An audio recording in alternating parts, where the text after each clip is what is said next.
Good evening, friends. I was really fortunate yesterday to be part of a remarkable event that was organized by Rajaraman Munuswamy, Das Ponnoussamy, Stella Ponnoussamy, Pinakin Desai, Balan, Etienne Dubaille, and many others. That was a wonderful event because this is the first time when in Paris the supreme sacrifices of Indian soldiers were recognized. I congratulate them from the deepest corners of my heart for organizing such a good event. I must also tell that you guys have raised the bar for Indian events which happens in Paris. Next time we will look at you and that event what you have done yesterday to see which kind of event the Indian community of Paris can do. So that's an example what you have said yesterday. I was very touched yesterday also by a beautiful story that was told by one historian who was a part of that event, Mr. Jean-Yves, and that story was about how the Indian soldiers were welcomed in France and how they worked in France. That story goes in this way, that at one point of time, the Allied forces were totally cornered by the German forces. The Germans were becoming very heavy on the combined strength of the French and the English soldiers who were fighting in France. It was at that point of time the British decided to call in the Indian soldiers from India.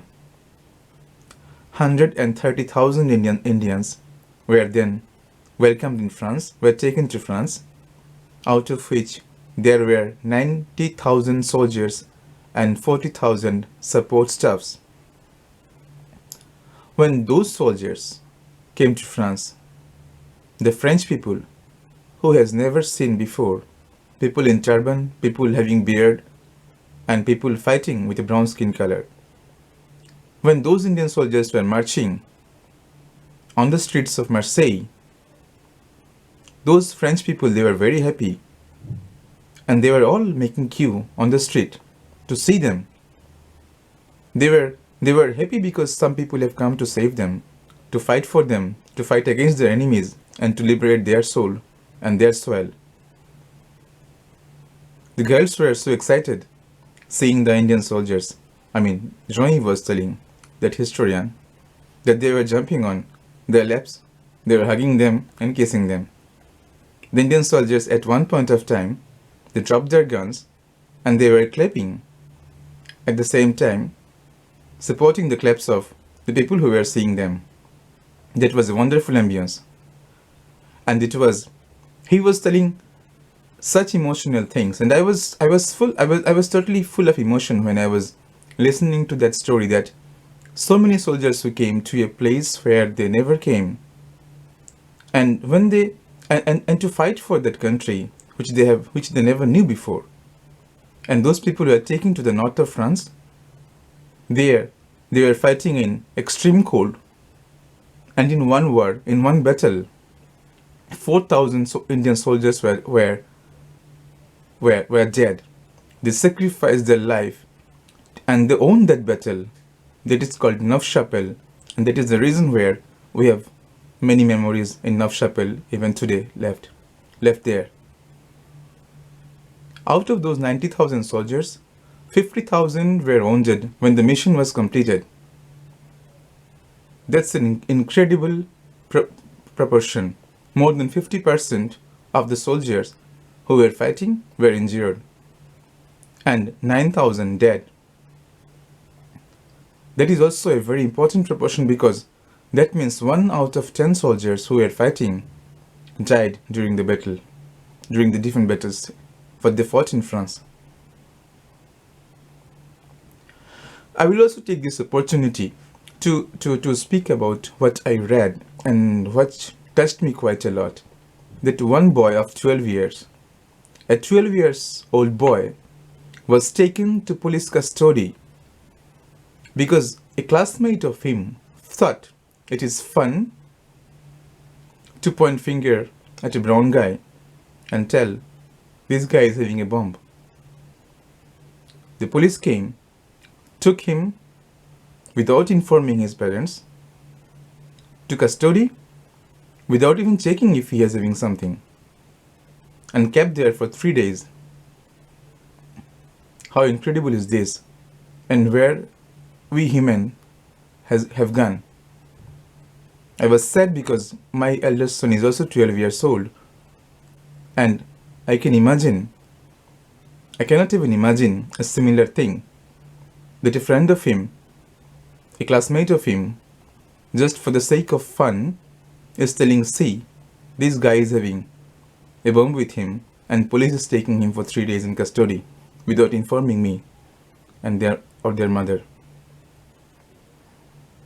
So I think such things are bad, and such things we as human being, we should improve. We should go beyond seeing people with their skin color, religion, race, and all those things that are there to divide people. I think we should all be, at a personal level, my kids are growing up with a mixed Hindu and Christian culture. I have plenty of Christian friends, I have plenty of Muslim friends, I have Sikh friends, and I have people from many different countries with whom I have very good relationships. I have friends in different countries. I can be friends with somebody of 20 years old or somebody of 60 years old at equal ease. I can be friend with somebody who is broke or somebody who is a millionaire also at equal ease, because I have always believed in absolute equality among people. And this is what we want to have, we need to have, I think, in the world, to avoid such kind of things. When people are treated differently on accusations, I feel people should be, we should be innocent till proven guilty, and not the contrary. We should not be guilty till proven innocent because we have a different name or because we look different. I have always thought, even in gender, I have always feel that people should be always equal. When I have one couple, when I invite a couple, and when a couple is there, when I invite them, and I always feel that they should be equal. I never felt that one should get more importance than other because one is maybe closer to me or something like that. I was speaking with one woman of our embassy, wife of somebody very important, I cannot mention that, and she was telling they were in Bahrain before coming to France, and they have such a wonderful culture there that a couple are always treated as one unit. And I am happy that even before knowing that, I have tried to replicate that in France. When our respected Indramani Pandeyji, when he was in France as our deputy ambassador, and when I was meeting him and his wife, I have always thought, I never even thought that one should, I have always thought that they are one unit, and both deserves equal respect. And the same when I meet with Hiraji, our first secretary, and his wife Srijana Bhabi.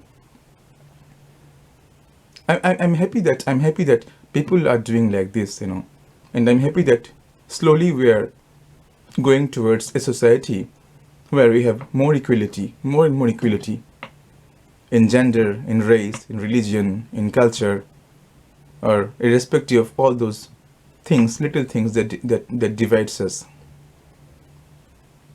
I was also reading, and I was a bit disturbed by what is happening.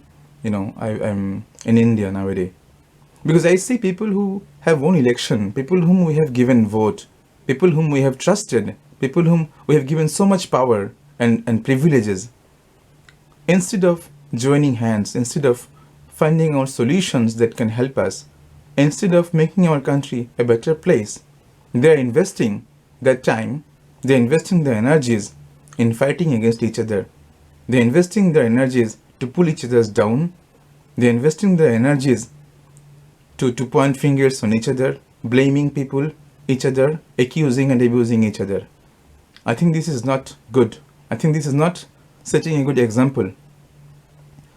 A few days before, when I heard that a different association is planning to do something very good in Paris, my first reaction, and that was my reaction all through, that I was so happy listening to that. I was so happy that some people are doing something so good, and I have always thought that I should do my best to support them, and I have tried to give my best possible support to them. I never thought they are a different association, and I should point fingers at them or those kind of things.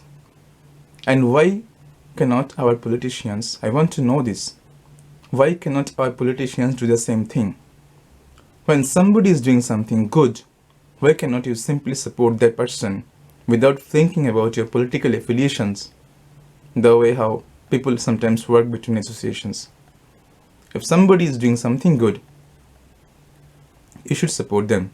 That is the reason why we have given you power and we have given you the privileges with which you are sitting in those important chairs.